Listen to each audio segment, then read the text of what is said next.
We, the jury in the above entitled action, find the defendant not guilty, not guilty, not guilty, not guilty, not guilty. For over 20 years, I've helped the wrongfully accused to prove their innocence.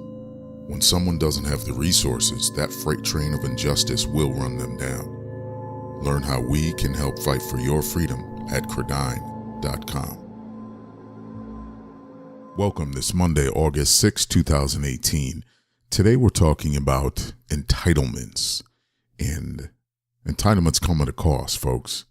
They're not free. They come with a price, a very heavy price. You know, for many years I've been an ordained minister and I volunteer as a chaplain. And some of that work takes us into prison ministry. I remember sitting with a group of young men who were in prison and just talking to them. And we opened up about, their childhood. And I asked, by a show of hands, who had their father help raise them? Was their dad in the house? Did he come get them on weekends or whatever? Not one of them raised their hands. So absent father syndrome was in full effect. And I said, how many had their moms raise them all alone? Every one of them. And I said, okay, how many, lived in a house with other siblings? They all had other siblings. And then I went around the room and I asked, what did your mom do for a living? Where did she work? Not one of those young men had a mother that worked. Each and every one of them grew up on entitlements. Welfare, food stamps, EBT, TANF, Medicaid, whatever you want to say, medical. Each and every one of them grew up in that type of environment. And I said, so let me get this straight. None of your mothers worked. They all said no. I said, so nobody showed you how to get up, get dressed, go to work? They all said no. They didn't know what that meant.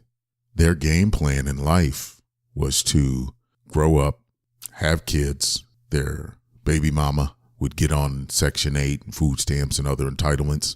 It's a breeding ground. And I said, you know what? Where's your motive? Where's your, mentor? Where's your example of who you're supposed to be as a man? They don't have it. All the men in their lives are either dead or in jail. So they're following a trend. Now, with the cost of entitlements, is it the children? For people that are on entitlements and raising children and not getting up and going to work, entitlements are not free. You get to wake up at 10, 11 o'clock in the morning. You don't have to go to work. We see people on welfare who really need it. I get it. Okay. But if you're laying around just having children just to get another check, you're part of the problem. That's how politicians, and again, this is not a political show, but that's how politicians keep control. Oh yeah, give them some entitlements. But guess what? You owe. Is the cost of the entitlements your children being incarcerated and working for free in the private prison systems? Private prison labor forces? Could be. Where do these prisoners come from? Inner city most of the time. Yeah, you got some bad apples that come from the suburbs. But most of the incarcerated children are from the inner cities. They grow up in crime. They see crime around them. The peer pressure of crime and selling drugs and robbing and stealing, it's just tremendous. It's overwhelming. What are their role models? A mom who lays around all day, gets up whenever she wants, got an attitude, gets entitlements. What's her job skill? Going to the mailbox or calling in and logging in to see if her benefits have hit her EBT card? I remember back up north, there was a glitch in the system, they called it. For 2 weeks, no one received their benefits on their EBT card. Stores were shutting down. There were fights in the street. People were on edge. And I said, you know what? It kind of looks like they're doing a science project. They're doing a demographic project here just to see what people will do. You can't fight the government. There's no way you can fight and win. A lot of people hit the streets and protest anytime a young Person is shot and killed by police. They protest, they riot. For what? What are you gaining? Means nothing. You're wasting time and money. You're wasting your time and money. The only way to beat this system is to have the resources to fight back against it. Once you have the resources, the system leaves you alone. You ever notice that?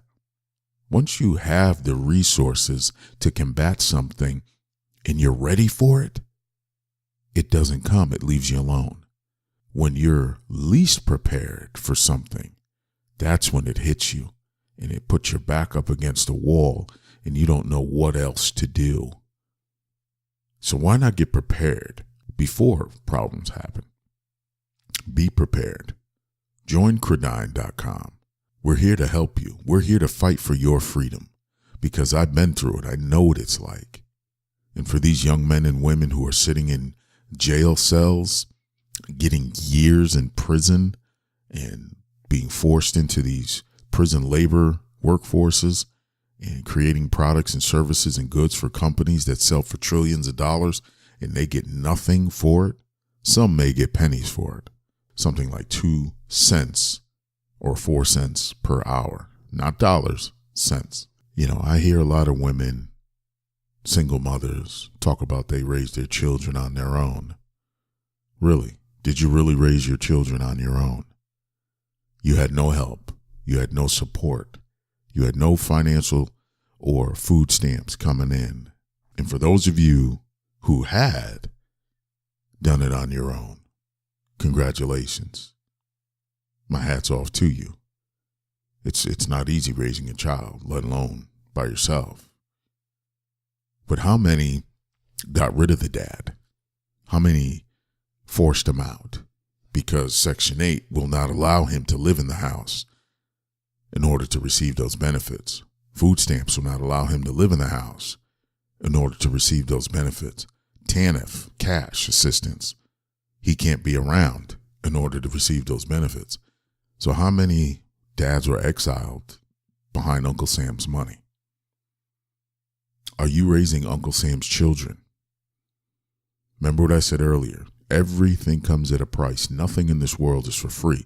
So if you're receiving free money, are you part of a system that's just creating criminals? Not saying your children are criminals, but the peer pressure, what they see around them. It is very hard for, especially a young man, I'm going to talk from my own experiences. It's very hard for a young man to want something so bad, see it drive past them, see, the cars with the rims and the pretty girls in the nice cars with guys, see the latest Jordans, J's, whatever you want to call them, on people's feet. And then you look down and your raggedy sneakers, Pumas, or, not that Puma's even in style anymore, but you look down at yourself and it's just not right. Something doesn't fit. I remember my mother getting my clothes from the grocery store before Walmart was even a thought. It was the local Grand Union, and they had a carriage of clothes and sneakers in the front when you walked in, a display, and those sneakers were bright white, and they lasted all but 3 days before the glue and everything else rotted apart. And my parents worked very hard, but you got to cut corners somewhere. It's either you get clothes or you get food. Well, I take that back. Either you get nice clothes or you get food. You're not getting both. So again, entitlements are not free. They come at a price. Is the price your children being incarcerated? Paying the system back somehow through prison labor. So if I offended anyone, I really don't care. I'm not politically correct. So you've been warned. But I also want you to really think about your position in this process.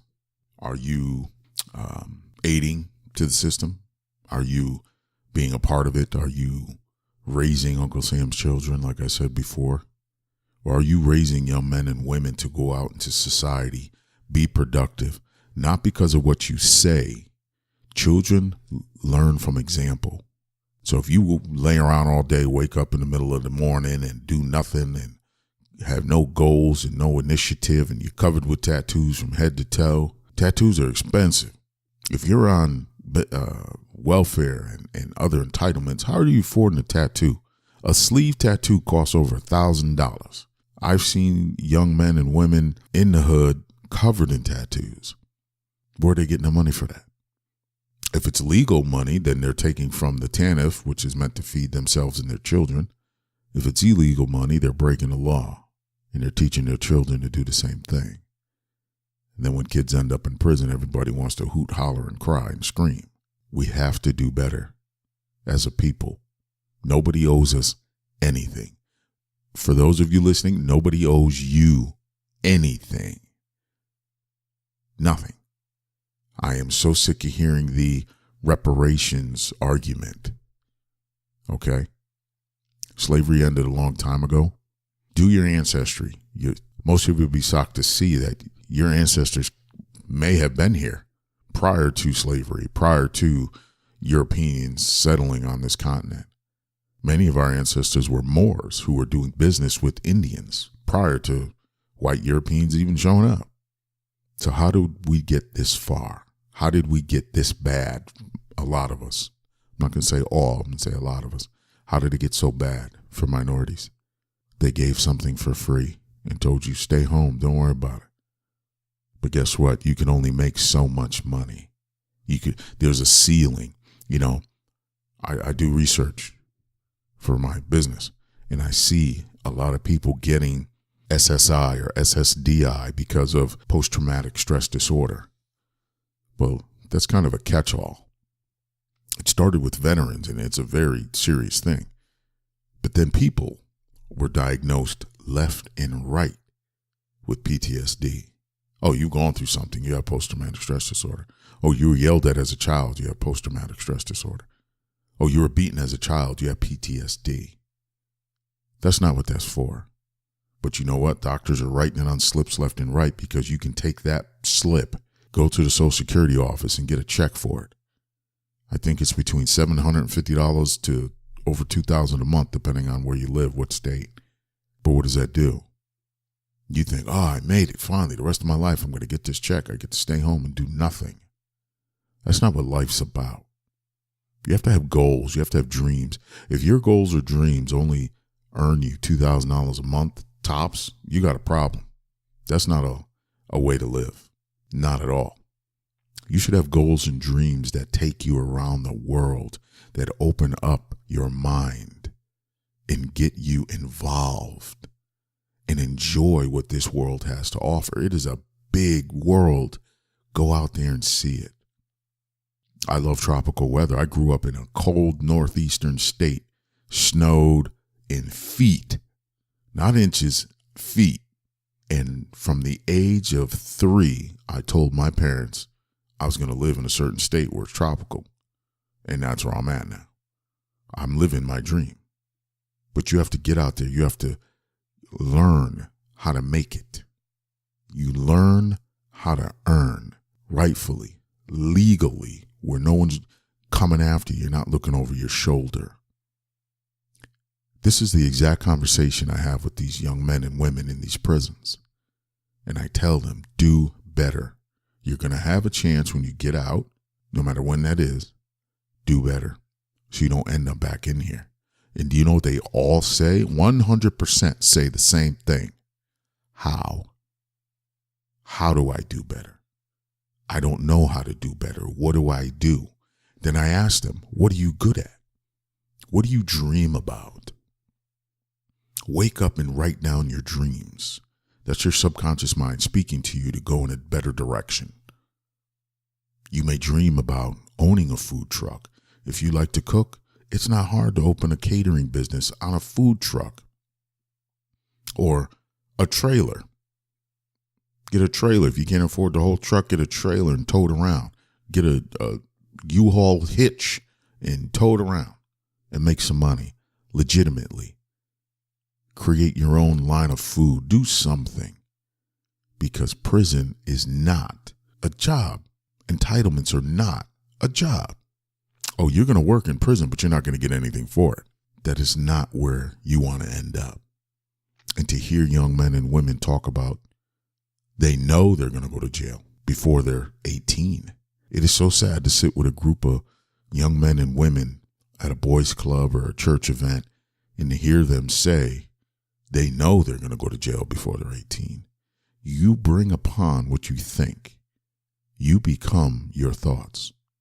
Whatever you draw to you is because that's what you're thinking. Think better. Take a ride. See the sights.